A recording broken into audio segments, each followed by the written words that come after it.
Hi, everyone. Welcome to Made to Dream. I'm your host, Maya Chanel, and on this platform, we share stories of women inspiring young girls around the world to dream with unlimited possibilities. Today, I have the pleasure of speaking with Katherine Skelly, who is an English language mentor, and we just want to hear so much more about her story and how she came upon this dream of success in her career. So, hi, Katherine. How are you doing today? I'm great, thanks, Maya. How are you? I'm doing awesome. So, first question, I know they want to know what is an English language mentor? Okay, so an English language mentor is, it's me because I'm the only one, but I mentor non-native female entrepreneurs to advance their English and their communication skills for their business purposes. So practicing discovery calls in English, website development in English, social media content in English, everything. Because I find that they really don't feel confident when they have to put themselves out there in another language. And so I literally take them under my wing and guide them through the whole process so they come out feeling super confident and just on fire, and they can go network wherever they want all over the world. That's awesome. We love building confidence and empowering women to feel confident in their success. So I would like to know, how did you discover this, or how did this become your career? Okay, so I'll start at the beginning briefly. So when I was little, my uncle was a teacher, but he was also really adventurous. I loved mountain climbing, and he would always send me a postcard every time he went abroad to another country. And I was just fascinated with all these stories. And my mother was also a teacher, so I guess it's in my blood. But I really wanted to travel and teach at the same time. And then one day I was at university actually taking notes for another student who was studying English as a foreign language. And then suddenly these ideas just kind of clicked. And I was like, oh, I can do everything at once, like travel, Right. teach, and help other people. So that was it. I left, I did my teaching certification, and off I went. First stop was Singapore, where I taught business executives and corporate women. But last year, about 2 years ago, I got a job teaching English in Saudi Arabia at a university. And I've always been really passionate about human rights and empowering women too, and equality. And I just saw all of this really inequality, and it made me so angry. So I was like, how can I help all these women that I've seen all over the world, not just in Saudi Arabia, but everywhere? And I was like, okay, well, I need to do this. So it just kind of came to me one night, and I was like, I've got to start this business to help other women. It's like a calling. You know what I mean? Wow. That's awesome, honestly. I definitely want to know, what has been your favorite place that you have taught at so far? Yeah, You've everyone traveled always all over, asks me so that. Yeah, it's so hard to choose. I keep saying I want to move back to Singapore because that's the first place I went to, and the quality of life is really good. But because that was my first stop, I hadn't got a taste of all the adventure. I think now that I'm older and more traveled, that would be a good place to kind of settle down, because it's always warm. You never have to cook, which is great for oh me my because I goodness. don't like it. And it's really easy to get around because there's a metro. But yeah, on the other hand, I really love Costa Rica because that's all nature and adventure and so exciting. But I don't know, it's so hard to choose just one place. This is my problem. I have issues with that. Oh my goodness. Well, I mean, your career is for sure for you because you get to travel all over. You don't have to stay in one place. So that's perfect. Um, what would you say have been some of your hardest things to overcome when finding your path in life, or finding this specific career for yourself? Well, one of the hardest things was probably overcoming my limiting beliefs, because I really incorporate that a lot into my program. My background is actually in psychology and neuroscience before I even started teaching English. That's what I originally studied, but I didn't want to go into research. But I started learning more about the brain, of course, and I realized that we all have these subconscious beliefs that we're not even aware of that are holding us back. like memories that we've made as children, or random things we just heard somewhere that our brain decided to store and we now believe is important. And they create feelings and behavior. And this really drove me to start thinking, well, how can I help people with that? So I really incorporate mindset a lot in my program, because I think it's really important that we rewire our brain so that it works better for us. That's awesome. I really love that you spoke about how you didn't want to do research or the conventional way of someone who may have gotten a degree in neuroscience and psychology. I actually got a degree in biomedical sciences, but wow. That's not necessarily the pathway that I wanted to take, because I don't want to do research either. But I'm using knowledge that I've gained from that experience to help people better their life in health and fitness. That's So, fantastic. so I just want to know a little bit more about how you were able to find your pathway by learning more about neuroscience, because I think it's important for everyone to know that you don't have to take the conventional route of, maybe let's say you go to school to study neuroscience or psychology. You don't have to become a doctor or a researcher. Like, that's not the only pathway. And I think a lot of people need to learn that you can be creative. You can get a degree and be creative and create your own pathway. So how were you able to say, you know what, just mash all of these things together that you found a love and passion for from your history? How are you able to do that? I think that's very important for people to understand. Yeah, that's a really good question. And it actually took me a really long time to figure out how to incorporate all of my passions, because I felt like, okay, well, people are telling me to do this and go this pathway, but that's not really what I wanted to do. So that's why I started teaching. And actually, it wasn't until later on, when I got my first master's degree in applied linguistics and TESOL, when I realized that I could actually study like neurolinguistics and how the brain influences language. And that's when it kind of clicked that I could combine all of my passions. So my love for teaching, my love for languages, and my love for science and psychology.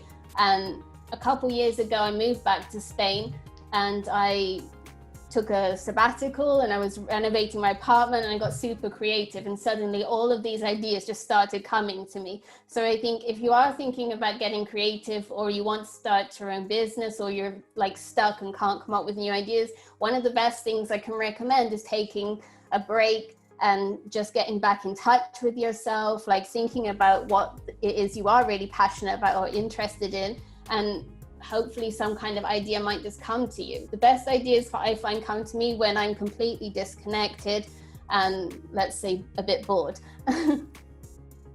Yeah, yes, definitely, because I know when I stop thinking about something completely, like, miracles happen in my mind where just things start firing off, and I'm like, wow, why didn't I think of this like 3 years ago? I know, right? Yes. So, how would you say you were able to overcome, because I know entrepreneurship is not an easy route. Finding your path, finding your passion, it's not easy. So how are you able to overcome the struggles of, like, maybe a mindset of, not feeling accomplished or things like that? How are you able to overcome those thoughts and mindset in that time period? Well, one thing I started doing recently, which has really helped me a lot, is journaling. Because I started like writing down all the thoughts in my head, like if I'm having a bad day or if feeling a bit insecure, or like, oh, this isn't going anywhere, I should just get a job or something like that. Then I just write down what's ever in my head, and then I go away and burn it. And I also like to go and exercise and just get out of the house. And I find like walking around in nature or listening to affirmations and practicing mindfulness really help me too. But I'm not going to lie, sometimes some days are harder than others. But you just have to remind yourself, like, why are you doing this? Because the women, I find the female entrepreneurs that have their why, their mission-based business and passion-based, that's what keeps you going. Because I don't want to go back to the life I had before. And I know that I wasn't happy then either, because I got to the top of the career ladder. There was nowhere else for me to go. So I know that the only way for me to grow as a person and as a career-minded woman that's really ambitious is just to start my own business and help all these other women. So just remember your why if you're having a bad day. That's amazing. I want to know how how have your services or your businesses affected people in a way that was unexpected to you? Um, Unexpected to me. Well, I have helped some ambitious women get into really big universities, like that I wasn't even expecting. So it's like, that's not going to happen. Like, probably a limiting belief I have for myself, like, oh, people only get in there if they get paid to. But actually, one of my clients got into Cambridge University for fellowship. Wow. To do a PhD in, I think it was either biomedical sciences or something related to genetics. And I was like, wow, this is amazing. And it just like totally transformed her life. And then actually earlier this year, another one got offered a PhD in Queensland University. And it just brings me so much joy to help change these women's lives. Right. We help ourselves by uplifting others. Exactly. In essence. Yes. So if you could tell your younger self something, what would it be? Yeah. This is a good question. I've always decided that I should tell my younger self to follow your instinct no matter what, because I find that the times when I don't listen to my instinct were the times that I made a mistake, or I should have continued, or I should have listened to my gut basically, and I didn't. So yeah, if I could go back, I would say just follow your instincts regardless of the consequences. Right. So let's see. And I know that on your journey to entrepreneurship, we're continuously growing. It doesn't stop there. So if you're not thinking of new ways to improve yourself, improve your business, improve your career, then you aren't growing. So how would you say you are continuing your personal growth, your personal development, or growth in your business in this day and time?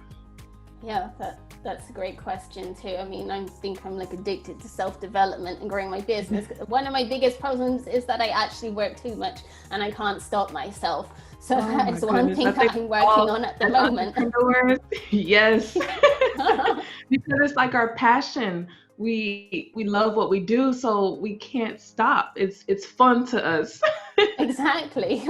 So that's one thing that I'm working on at the moment. But yeah, well, a good way to keep growing or developing is, I think, doing courses or getting out of your comfort zone, because what's that like quote or saying, like, growth comes from being outside of your comfort zone. So yeah, if it makes you feel uncomfortable, it's probably something you should be doing which is true thing. Because yeah, if you're comfortable, then you're not going anywhere. So what's the point?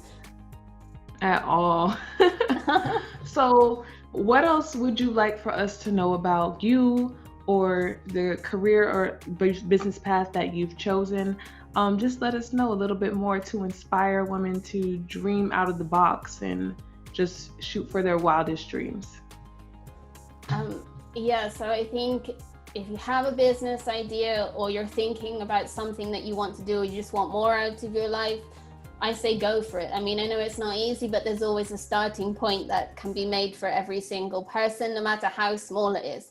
And just take baby steps, because really you can't do everything at once. Nothing's going to be perfect. And I always tell my clients, imperfect progress is the way forward. Like, no one is born perfect. A baby doesn't start walking immediately, and they don't stop just because they fall down the first time. You got to keep going. You've got to keep getting up again. It's never going to be easy, but find people that can support you. There are loads of free groups on Facebook, for example. Even on Instagram, you can connect with women that you connect with and get people to help you and support you, especially if you're alone like me. So yeah, I think where there's a will, there's a way. That's one of my favorite expressions in English. Definitely. So I want to ask you one more question. If you had to say you were inspired by one person, who would that be? Okay, one person is hard to choose, but the one that springs to mind right now is Malala, the Nobel Peace Prize winner from, I think it was 2014, but I could be wrong about the year. She was the youngest ever Nobel Peace Prize winner. I don't know if you've heard of her, but she was a student in Afghanistan at school, and she got shot in the head because she was going to school and getting an education. And once I read her book, I was like, oh my God, I need to be part of this movement of like helping women get real education. This is wrong. And I thought, if she can do it, I can help too. I mean, I don't know, it was just so inspiring reading her story, and like nothing was going to stop her. So yeah, that really impressed me. Right. Reading does help you get a little more clarity on your direction in life, I would say. Sorry, we most definitely enjoyed having you today, sharing your story. It's truly an inspiration to hear how you were able to be creative in your pathway, in your career, on your journey. We will definitely have everything about you linked below in our description boxes, and all of your social media profiles, your bio, all of that you want us to know. And we thank you again for joining us on Made to Dream. I'm your host, Maya Chanel. Thanks for tuning in.